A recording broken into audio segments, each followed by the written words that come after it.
Je vais m'exprimer sur le fight de Khamzat. D'abord le fight de Topuria.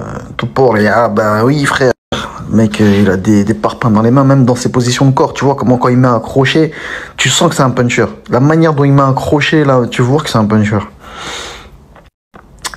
C'était sûr que ça allait arriver. C'était sûr et certain que ça allait arriver. C'était sûr. Pourquoi? Sauf si Holloway avait pourri le combat. Genre, il tourne, il se casse, il fuit, il pourrit le combat, tu vois. Mais Holloway, t'as vu, ça reste un combattant. C'est-à-dire, il prend ses opportunités. Il sait que lui aussi, il peut mettre KO. Surtout le combat précédent, tu vois, il a prouvé. Et là, il était très confiant, mais il se méfiait quand même. Donc, c'était compliqué. Ça allait être très compliqué sur le papier pour lui. Pour ceux qui savent vraiment. Après, les supporters, ouais, non, Holloway, arrêtez ça, dis donc. Comment il s'appelle Topuria, là, ou Topuria, ou là, je sais pas quoi. Lui, le punch, la foudre dans les poings. Tu vois, un peu comme Cédric Doumbé, un peu comme Francis, un peu comme Alex. C'est-à-dire, et surtout que lui, il bouge bien, c'est pas un mec statique qui a pas de fight IQ, tu vois, quand même, il est là. Et on sait qu'il sait faire la guerre. Parce que des fois, il s'est pris des patates, il a fait un combat de fou, il est revenu, accroché, 1, 2, 3, boum, c'est tombé. Donc ça, c'était sûr. C'est sûr et certain. Maintenant, le fight de Khamzat, Chimaev. Khamzat, il est trop fort. Il est trop fort au sol.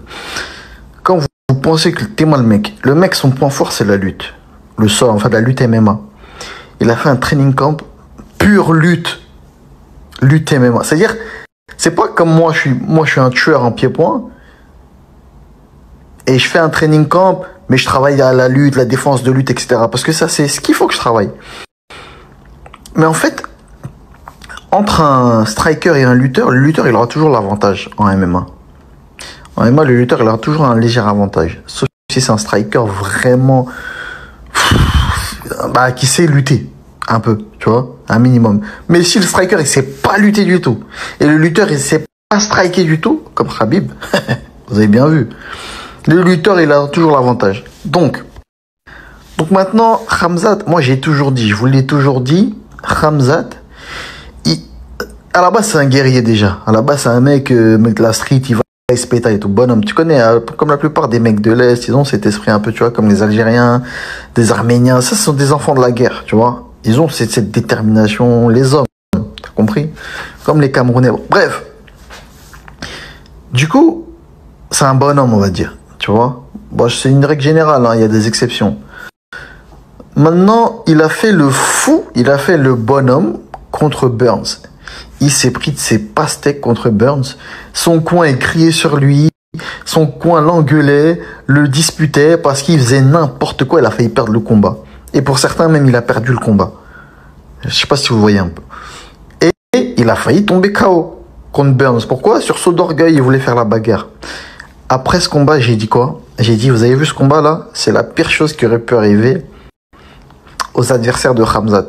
Et c'est la meilleure chose qui est arrivée à Khamzat. Parce que là, il va revenir énervé. Et on l'a bien vu, si je me trompe pas, le combat d'après, pour Khamzat, le combat d'après, c'était contre, je crois que le grand, là, le Renoir, là, je sais plus comment il s'appelle, le grand Renoir. Même dès que ça a sonné, le combat, le début du combat, il a même pas cherché à comprendre. Il a fait un plongeon, Lormanodou, il a fait un plongeon dans ses jambes. KO premier round, enfin soumission premier round. Il a pas cherché, ouais, on va striker. Il est rentré en mode Allah Akbar, boum. Il s'est dit, ça y est frère, je strike plus. C'est fini. T'as vu, quand je strike, je vais me faire coucher la dernière fois. Non, là c'est fini. J'ai arrêté de m'amuser. T'as vu, pourquoi? Parce que les combats précédents, quand il strikait, il avait, des fois il touchait. Il a pris la confiance. Là, il a compris que non, t'as vu, plus le niveau augmente, plus je peux plus faire le mytho. Je viens, je strike. Non, je peux plus faire le mytho. D'ailleurs, il a fait l'erreur.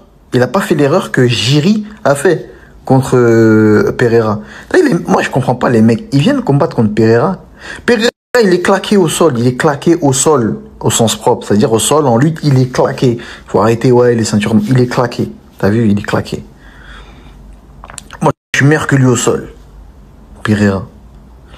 Maintenant, tous ceux qui viennent combattre Pereira, ils viennent striker. Mais pourquoi vous faites ça? Vous êtes fous, quoi. Le seul qui peut striker contre Pereira, c'est Adesanya.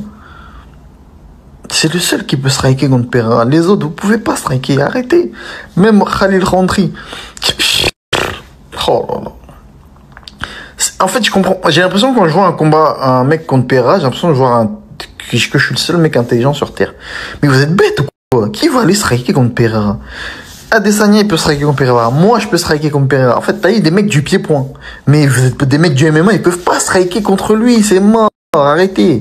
Allez le chercher, vous lui attrapez les jambes, vous le mettez par terre. Et c'est réglé. Et c'est réglé. Pourquoi vous voulez striker, mon frère? Donc, il a pas fait cette erreur, Khamzat. Khamzat, il a été très intelligent. Il a appris de ses erreurs. Combat contre Burns, il est passé à ça de la défaite et à ça du chaos. Qu'est-ce qu'il a dit? Il s'est dit, vas-y, tu sais quoi? Vas-y, je vais arrêter de faire le fou. Ding! Combat, ça commence à aller fight, boum, hop, je t'attrape la jambe, je te mets par terre, je t'éteins. Combat d'après, je bluffe, boum, je t'attrape la jambe, je te mets par terre, je t'éteins. Contre Ousmane, c'est ce qu'il a fait. Non, mais pourquoi il va aller... Ousmane, c'est pas un striker. Mais Ousmane, il a déjà éteint des bougs.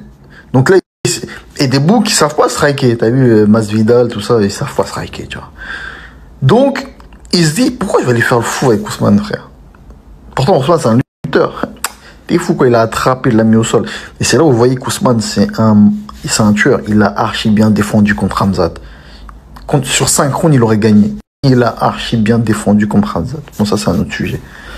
Donc, maintenant, il s'est dit, je vais aller que au sol, frère. Fais pas me chercher. Il y a personne qui peut me tester au sol à l'UFC, donc je vais aller que au sol. C'est ça qu'il s'est dit.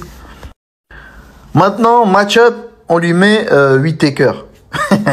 Ah, parce que vous croyez, Whittaker, en plus, le combat d'avant, le combat précédent de Whittaker, il a aligné un de ses KO sur un Tchétchène, sur un mec de l'Est. Là, vous croyez que Khamzat, il va se dire, ah bah viens, je vais striker avec Whittaker. Pourtant, Whittaker, striking, ouais, MMA, tu vois, moyen. On va dire striking normal. Il est complet. Jamais de la vie, frère. Il s'est dit, mais jamais je vais striker avec lui. Il a commencé, whoop, Lormanodou, paf, Michael Phelps, boum, j'attrape sa jambe et je le lâche plus. Son training camp, c'était que ça, frère. C'était que en mode sol. Que en mode sol. Il a dit, je lâche pas. Khabib, il a été champion comme ça. Pour moi aussi, je vais devenir champion comme ça. Il faut arrêter les bêtises. Par contre, si c'est un mec qui sait pas striker, ouais, là, il va s'amuser. Mais là, il s'est dit, attends, le mec qui sait un peu striker, bam, j'y vais au sol. Et c'est pour ça qu'ils ont protégé Pereira contre Khamzat. Parce que normalement, Khamzat, il prend la ceinture de Pereira en 2-2. Il vient, boum, plongeon, Lormanodou, c'est fini. C'est terminé. Hein. Donc voilà. Après la prestation que j'ai vue là du mec de l'Est qui veut combattre Pereira, là, je sais plus comment il s'appelle, Magomed, je sais pas quoi. Au début, il me dit, ah, il y a peut-être moyen. Là, j'ai vu sa performance.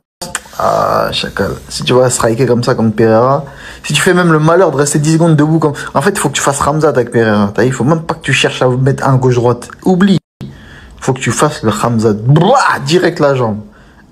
En fait, dis-toi, limite, tu viens avec un collant à la lutte olympique. Puis tu viens habillé comme ça, parce que tu vas pas mettre de coups, même pas tes gants. Ça sert à rien. Va lutter. Donc voilà ce que j'avais à dire sur ces combats-là. Le reste, c'est pas faux. Je reçois beaucoup de messages. Ouais, c'est quand tu combats. Mais pourquoi vous voulez me voir combattre? Je croyais que j'étais doom-pied. Je croyais que j'avais une épine dans le pied. Je croyais que j'avais perdu. Voilà, laissez-moi tranquille. Pourquoi vous voulez me voir combattre? Pourquoi? Allez demander à Baki quand c'est qu'il combat. Allez demander aux autres là quand c'est qu'ils combattent. Laissez-moi. Pourquoi vous me demandez? Oh, regardez ce combat à Grove. Pourquoi? Laissez-moi tranquille. Ah, maintenant vous demandez, hein? Ah, d'accord. Toi-même, faut voir. Maintenant qu'on s'ennuie, on veut voir ce Doumbé combattre. Non. Continuez. Hein? Allez demander à Marc Godard quand est-ce que lui combat. Voilà. Allez demander, Marc, when do you fight? When do you fight, Ene? Shoot your mouth. Allez demander à Marc Godard. Allez demander à Baïsangou. Allez demander à comment il s'appelle? Dis donc, ne faites pas citer les noms des Français ici. Hein. Comme mon oncle disait, quand je disais, tonton, tu peux m'acheter le vélo? Il me disait oui, oui. Quand? Bientôt. Jamais de vélo. Ah, l'enfoiré, il m'a dit bientôt, j'attends toujours. Qu'est-ce que je déteste bientôt. En plus, je crois que c'est le mot préféré de Shaitan. Bientôt. T'inquiète, t'inquiète, tu vas te repentir bientôt. T'inquiète, t'inquiète, tu vas prier bientôt. Après, t'inquiète, t'inquiète.